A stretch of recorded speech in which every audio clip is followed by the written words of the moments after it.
I love entrepreneurs. You know, it's never too late to change your career. Did you know that Stephen King, yeah, him, he used to be a janitor, and Walt Disney used to be a newspaper editor when there were newspapers. He was fired for, quote, not having enough imagination. Can you believe that?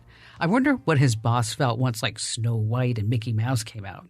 And get this, Pope Francis, could you imagine? He was a bouncer for nightclubs. Well, welcome to Kim Komando Explains. And in this episode, I'm going to be speaking with one man who made a big pivot in his career. Joel Kocher left the tech world to make health supplements. It's not like this was a teeny tiny change. Let me tell you, in the tech world, he was a big cheese. He was the big dog. He was a big kahuna.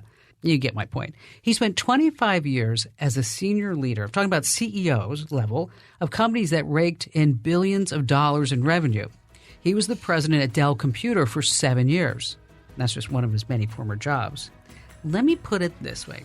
There are a lot of big titles and big tech names on his LinkedIn page. And all that piqued my interest. I mean, how does somebody go from high tech to healthy foods? And so in this episode, I chat with Joel about how he made the change, why he made the change, and what he's doing with his passion to help people stay healthy. We're going to be talking about tech and science, and there are a lot of key lessons here you can apply to your life. Coming up is a great conversation that I had with Joel that you don't want to miss.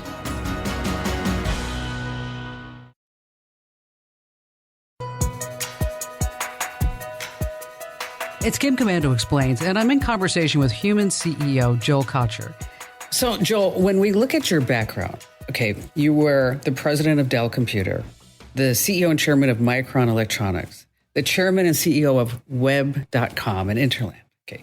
And then you got into the human nutrition business. What the heck happened? Did you get tired of computers or what? Oh, gee, I've never been asked that question before. Okay, so it was a pretty radical shift, but it's actually pretty simple. You have this mirage your entire career. I certainly had it, which was, hey, retire early.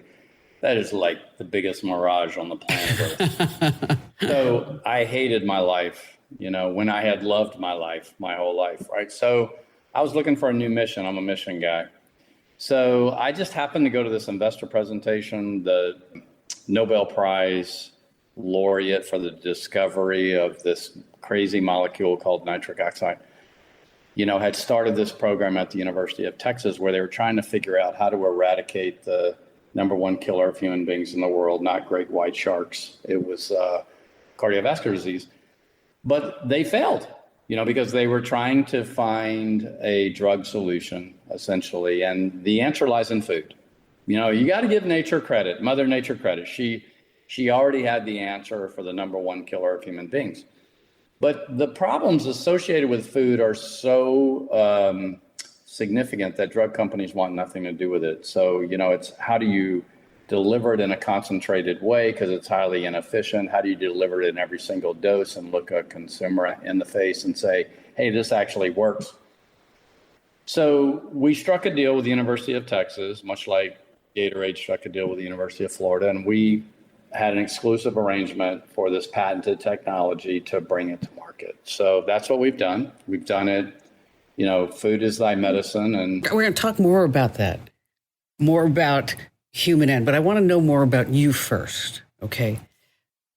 So was there an interest in heart disease, cardiovascular? Were you concerned that something might happen to you? Was there a trigger point where you said, you know what, we really need to get, personally, I loved running Dell, I loved Micron, I loved Web.com, but this is now a passion project. Okay. So really, gosh, you're good at this, I can already tell. So it really was a uber frustration that I didn't feel the same anymore. I have 5 boys. Okay. And I've been an athlete my entire life. And I'm like, why do I feel so bad? I'm 50 years old. I'm not now, but when we started the company, I was 50 years old. Why is this all slipping away? Why do I not feel the same? This is bad. So what I learned was the wicked health problem is that, like many other things, this nitric oxide molecule that delivers cardiovascular health. Essentially, it's foundational to cardiovascular health. Is declines over time in your body. So it was real easy for me to get passionate about this. I was like, I want to stay in the game. Right. That's who I am. I'm a game player. I'm a competitor. I live on the scoreboard. I live through the scoreboard. So how old were the kids then? So they were high school and college. I have 3 of my 5 kids, collegiate athletes, another an Army Ranger.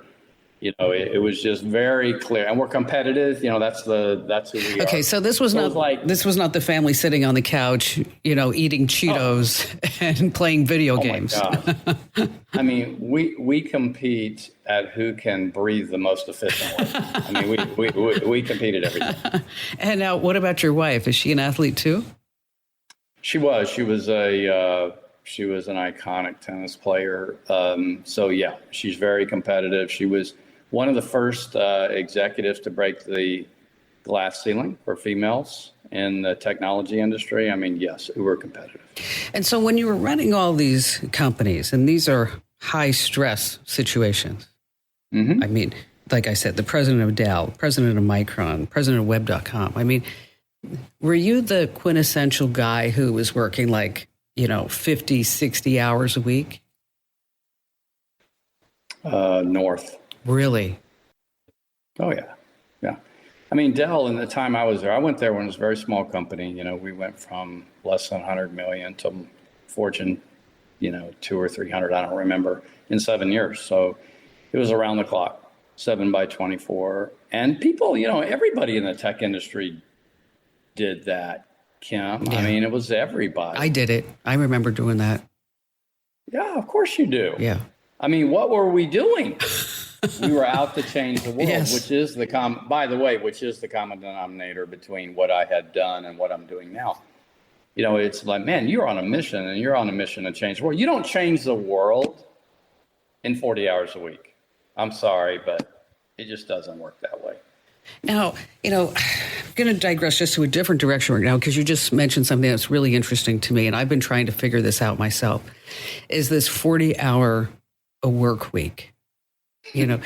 And now we're all in this post-pandemic, even though we're still in a pandemic, and people just don't really want to come to work anymore. I mean, they really like working out of their homes, and I understand that. I mean, it is a lot easier. You don't have to go someplace. You don't have to worry about lunch. You don't have to do your hair, your makeup.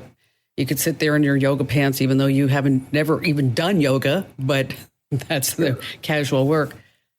What are you finding in your business right now? I'm finding a couple of things. I learned, and I'm a learner. I don't think you can win in the technology business if you're not a learner. In a business of fast change is the business. So when you think about it, it was like, I learned, right? And here's what I learned. I learned that in individual tasks, people are more efficient working from home.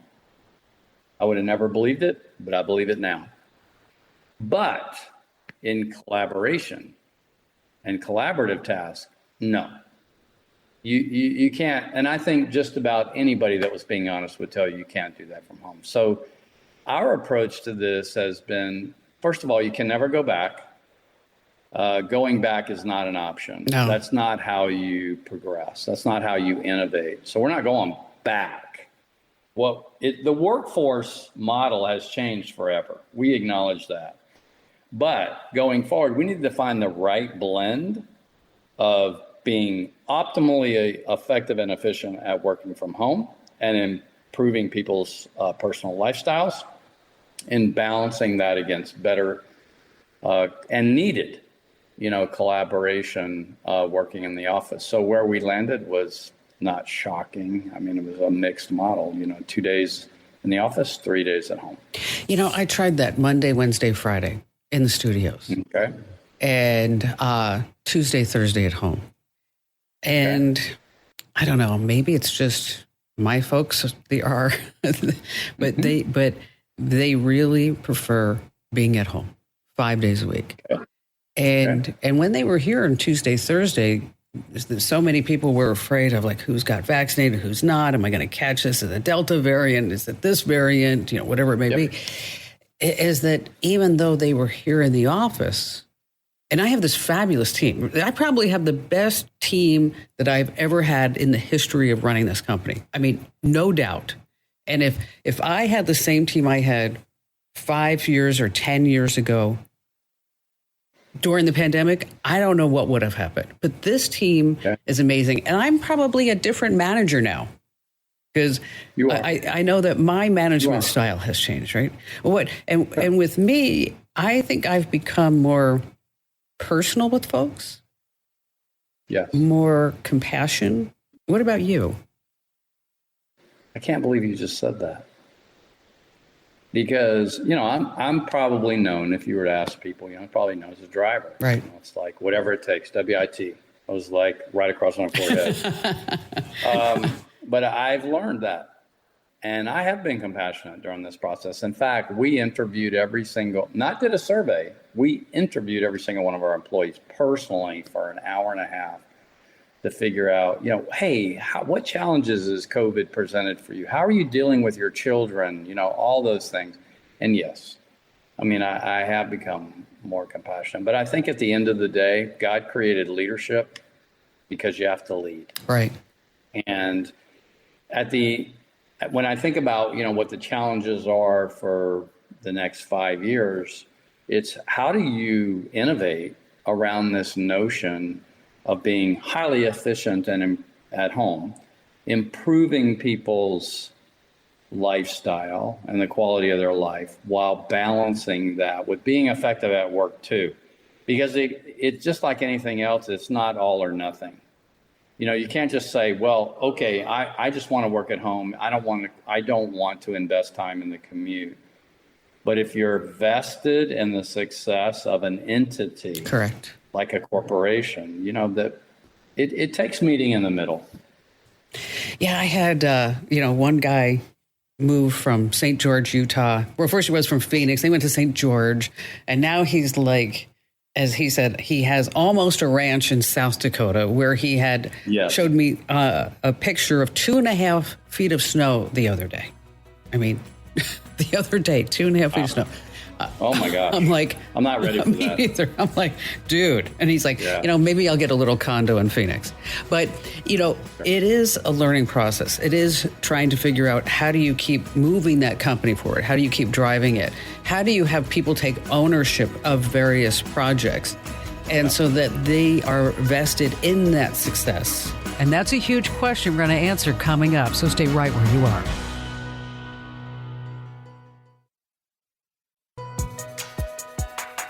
And so when you look at your company, how many leaders underneath you do you think that you are mentoring at this time? It's interesting you asked that question. I mentor every single one of our employees. Do you? Good. That's great. Every single one. Because people are the business. You are who you hire. You are who your people are. As a company, I know you've learned this, Kim, because it's just absolutely, as a leader, you come to realize you are who your people are. Corporations are people. They're not stuff or things. So I spend an inordinate amount of time mentoring, and I spend an inordinate amount of time hiring, because you are who you hire. But I do believe that with respect to people, what poses the greatest challenge is velocity. Our company grew 80% last year. Wow, that's huge. So how do you get, and thank you to our customers for that, but how do you grow people 80% year on year? It's physics. If you want people, give people a great opportunity, and the opportunity for advancement and income accretion and title accretion. How does that actually happen? You have to, as a CEO, you have to deal with that. You can't. You have to take that from being an esoteric concept to being a actual day-to-day execution concept. So you grew 80% last year, you said? Wow, that's amazing. Congratulations. Thank you. And the company is now, 11 years old? Is that right? 10 years old? Yeah, okay, 10. 10 years. Really, in terms of end market, 10 years. So at what point, because I can tell you when I was starting my business, and my business is now almost 25 years old. I have no debt, no investors. And I can tell you about year 2, I sat there and said, I don't know if we're going to make it. I'm not. Did you really say that? You really? Yeah, it's just. I mean, I'm busting my ass, and I'm the host. I was actually the seller. I was selling the radio stations. I was changing the light bulbs. I mean, of course you were. Everything like that. And was there at a point where you thought, when you guys were starting out, like, I'm not sure about this? Kim, your intuition's amazing. Yeah, how about before we even introduced the product into the market? I mean, we did a focus group. Actually, we did multiple focus groups. Downtown Austin, which is where we're based, with physicians and consumers. We did 3 consumer focus groups, 2 physician focus groups, consisting of about 12 to 15 people in each one. I'll never forget this because it was a defining moment. I walked out on the street. It was probably 10:30 at night, last focus group. I was like, man, what are we doing? I mean, this isn't going to fly because not a single person in the consumer groups and not a single person in the physician groups. No, really? No. The physician groups had ever heard of this molecule that had been awarded a Nobel Prize. No, really? Had ever heard of it. I was like, oh my God, this is going to be like pushing 20 boulders up a hill. So I honestly just said at that moment, that was a defining moment. It was like, should I really do this, or should I just like kick out right now? And decided that the mission was too important. It was too important. You're talking about the health of Americans or health of people globally, right? We're about a force for good for the human body. It's like, can you really like kick out on that or truncate that? No. So we did it. We leaned in. I'm so glad we did it. I'm just so glad. At this point, we've reached a mass or a scale that this is actually fun for me. Oh, good. But I have to tell you, I mean, to your point you made earlier, I mean, the first couple of years, no. It really wasn't that much fun, but it was just so mission focused. We did it anyway. And then what was the pivoting moment where you said to your family and your people around you, like, I think we're onto something here. I think this is really going to be my legacy. This is going to be something that I'm going to look back and go, wow, you know what? I did change the world here.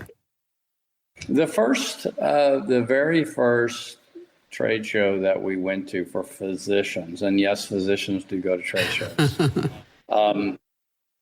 and they were like blown out, right? We had developed, and by the way, you remember that little micro story that I just told you about the focus groups? Well, the outcome of that was I delayed the launch of the product for a year while we developed a diagnostic. So we have and I know you know this, but for your listeners, we have developed this diagnostic test strip where you can just put your saliva on and it'll tell you whether what we're telling you is true, that your nitric oxide level. Nitric oxide is the most critical molecule in the cardiovascular system. That's undebatable.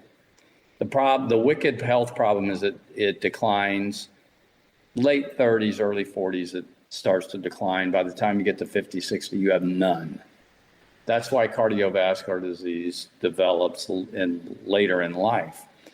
So it was that decision, right, that really defined the company. So when you look at this diagnostic test strip, when we showed that or demonstrated the efficacy of our product with that test strip before and after taking our product, that's when it was like, this is going to work, because physicians got very passionate about what we were doing.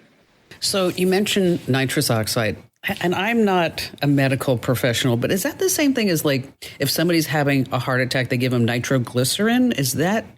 That's right. Is it? That's where it's incepted from, but it's not nitrous oxide because that's laughing gas. Oh, okay. That's, by the way, that's been one of the things that's been most challenging about this. It's nitric. Nitric. N-I-C-R-I-C. Okay. It's nitric oxide. So, education of the consumer has been our mantra. That's what we've had to learn how to do. We've had to invest a lot of money and a lot of capital in teaching the market. But, when I said we had an 80% growth rate last year, it's because I think we've kind of reached that tipping point where people are starting to really understand the message. Well, I'll tell you, I have a house in Phoenix, and I have a couple of homes in California. I have one in Santa Barbara, where I'm a member, yes, of the Santa Barbara Yacht Club. I mean, why not, right? And a friend of mine there, his name's David. He is a former fire chief. So, a fire chief is fit. I mean, this guy, sure. When you look at him, I mean, he's 60, but if he had his sunglasses on, you'd swear he was in his 30s. I mean, just super buff. So I started talking to him a little bit, and I said, so what's new? He says, well, I just got a stent put in. I'm like, no, a stent? You? I mean, and he's like, yeah, and then I had to have another one put in. And so bottom line, he has 4 stents. But this is the guy that you would never expect to have any type of cardiovascular issue. Sure.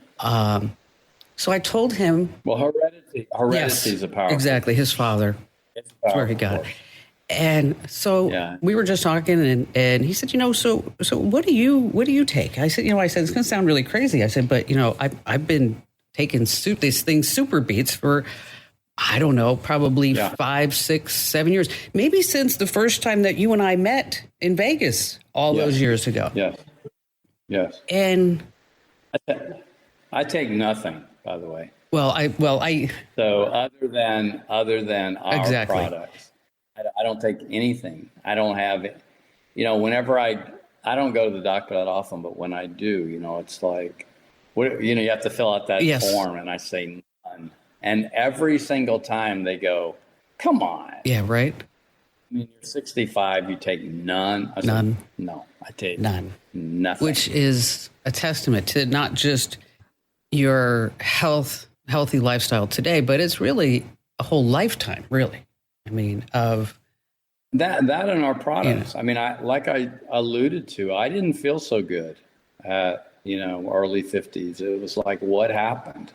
Today, I feel like I'm 30. I really do. In fact, it's the stunner. I don't even look. In fact, I'll disclose something that I probably shouldn't. I don't even look in the mirror anymore. It's like, I don't want to. I don't want to, because I don't want to see the gray. I just don't want to see the gray hair and the gray beard. But I feel great. I have 5 sons. 3 of them were college athletes, another Army Ranger. I kick their butt. That's wonderful. I'm happy to hear that. I kick their butt. Which is awesome. And they can't believe it. They can't believe it. They can't believe it. But it's about, I've restored my nitric oxide level, and I've kept it. It's the most critical. Listen, it wasn't me that said it. It was the president of the American Heart Association who said that the discovery of this molecule was the greatest discovery in the history of cardiovascular health. If I could just get people to hear that and understand that, then my mission would be complete. And it's so important to have a strong mission. Don't forget that. I know I have some business leaders listening. You always need to have that core goal that carries you through the thick and thin. Me, I'm like a dog on a bone. Once I have a goal, just get out of my way. I'm going for it. Coming up, we're going to talk about your body and some of the science and tech about this little tiny gummy that actually tastes really good, and it makes a difference in your life.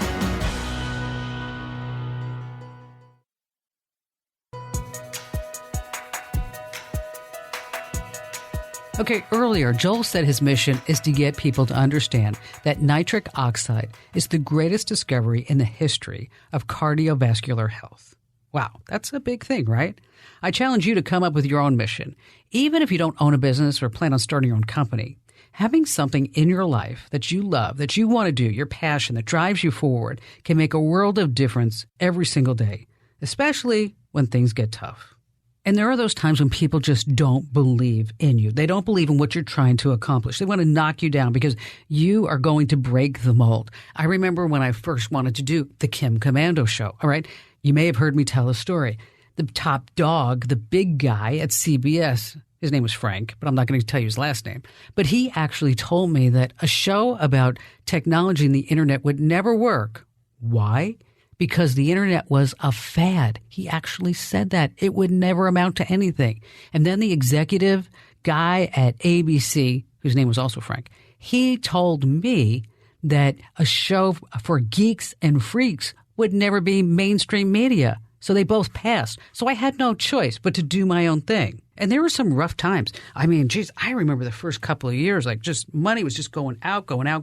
Everything was red. And I'm like, oh my gosh, is this ever going to make money? Are we ever going to be able to pay our own bills? Well, you know what? We did. And I'm proud to say that I started my company and we have no debt and we have no investors.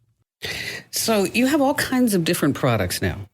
I noticed. Yes. Well, it was over at the website, prior to this interview, you have, now it's just you have health, there's, you're using grapeseed, there's memory, there's focus.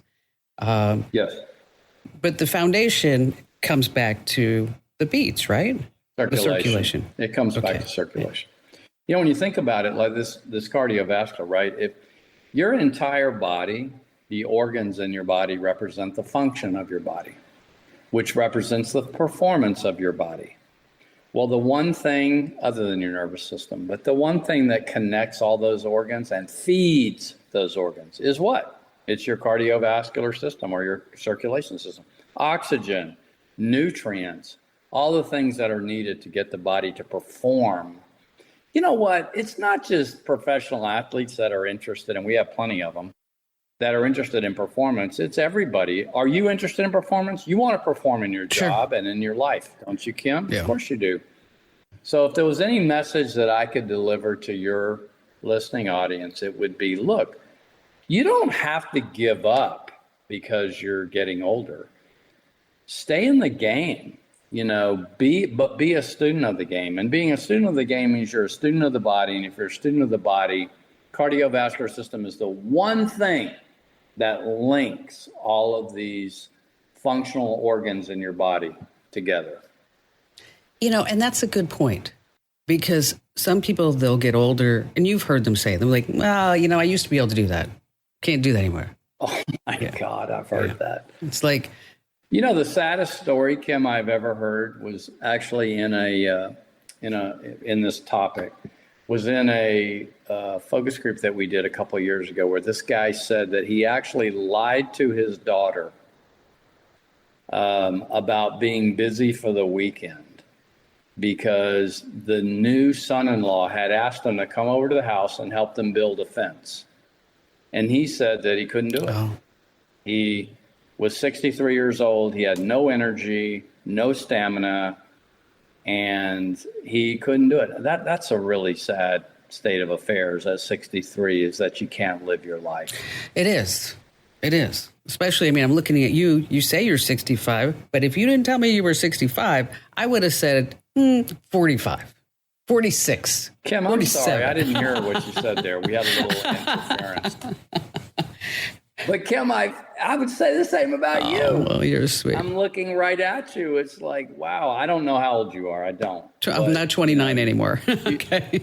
But you could pass. Could pass for your mid-30s. And I think at the end of the day, we got one. We got one body. We got one life. Don't you want to perform? You want to perform in every aspect of your life. And I think, I'm sorry, but as you get older in today's world, you have to understand what's going to deliver the best life experience. Yeah. And, and I was hiking Benedict Canyon with my son last week. And he, and I kick his butt, by the way, and he's 20.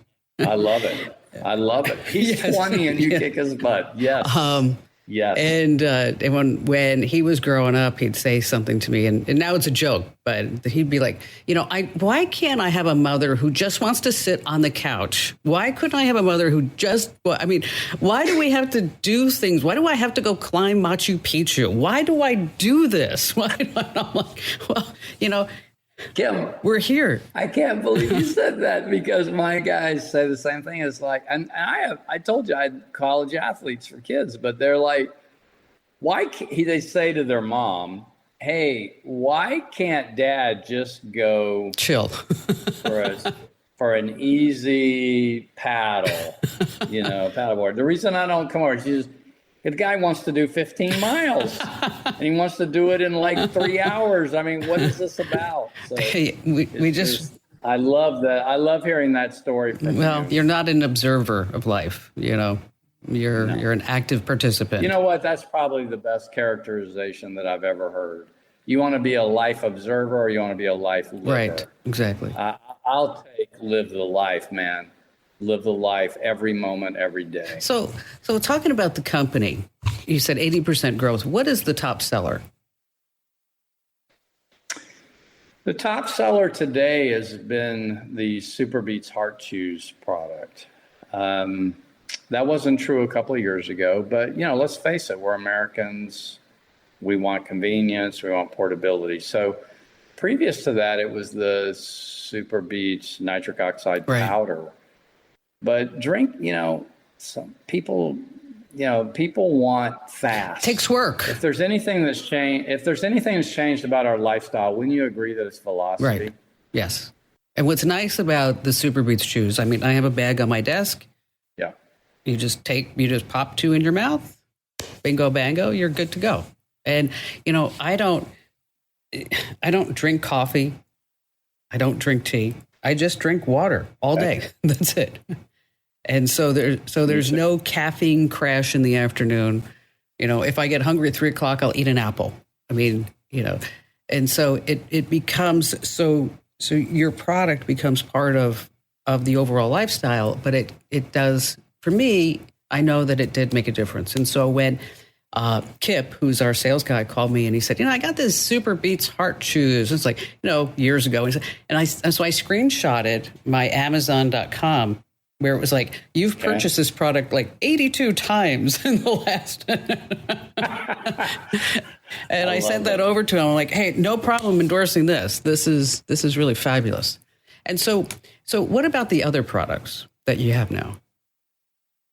We have a lot of other products. I would have to say we call them heroes, but our hero products are the products that focus on circulation and recently brain health, But we've just had customers who say, hey, you know what? Your products work. Most of the products in this industry don't. So will you make this, or will you do that, or will you do this? So as we've expanded the products to turmeric, vitamin D, curcumin, we're doing it really because our customers are asking us to do it, but we do it in our way. And our way is science-based and efficacy forward. If the product doesn't work, we aren't selling it. It's as simple as that. That's the mantra of the company. So is the R&D still happening there in Austin? Yes, it is. In fact, I'm so proud to say that a year ago, we added to our science team. And by the way, we have our own scientists. We won our industry science award for a reason. But we added Nobel Prize winner for medicine to our science team. He actually is involved in the formulation of our products.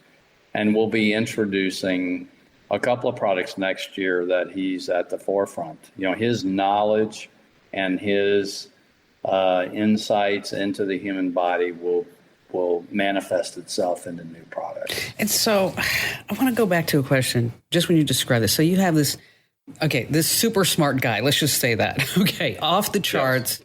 Yes. He's that guy, when you look at him, there's major synapsing happening and you're trying to struggle to keep up with him. Okay. Yeah. How do you Steve Jobs of the functional Okay. food. And Okay. right. So Okay. To put it in your vernacular. all right. So you got him. Okay. All right. How do you mentor somebody like that? Well, I don't. Oh, you don't? Okay. All right. Okay. Oh, no. No, I collaborate with him. So you know what? You caught me. I mentor every single one of our employees except him. But now that I think about it, though, I do because he's science, right? And sometimes science can get out over its skis. So it's balancing his equation to comprehend what the real mission is and what we're doing has to meet the requirements of our customers, and customers first. So when you put your head down at the pillow at night, good feeling, changing the world, excited to get up and do it again the next day? I know you're in tech, and you are every bit as much a member of the tech community as I was. I feel better than I've ever felt. It's awesome. It's just, I won't say that sales don't matter. I don't make any apologies for that. But to be able to put your head down on the pillow at night and know, what cycles through my head every night before I go to bed are the letters and Facebook posts and emails that I got from customers that said, you changed my life, or you saved my husband's life, or you made my life better. That's pretty cool, wouldn't you say? Yeah. I mean, it's the thing that drives me. I mean, I really think that, at the risk of not sounding humble, that I've been able to do what I want to do because I'm passionate about the mission, and the money came along with it. Yep. And you have changed the world. I mean, I don't think there's any question about that. I listened to your show long before I ever knew you. And even though I was a member of the tech industry, it helped. It was accretive to my life. It helped me. Oh, well, that's sweet. So good for you. That's sweet. It's, it is my passion, and I love what I do. And people ask me, and they probably ask you, like, why are you still doing this when you don't need to do this and you can go get a house and live in a hut in Bora Bora or wherever you want to go? But sure. I still enjoy helping people. I still enjoy doing what I do, which is exactly what you're doing. And congratulations on everything that you've created. And if you are listening, I mean, you should try the product out. I mean, head over to kimsbeats.com. And this is the part where I do a shameless self-promotion, by the way, is that you go to kimsbeats.com, you buy 2 bags, you get the 3rd bag free. And you can buy them on Amazon, but you're not going to get that deal. And you're probably better off, and I love that you have this, Joel, the subscription-based model, So This way, you don't even have to think about it. You don't have to think, oh, I'm going to run out or whatever it may be.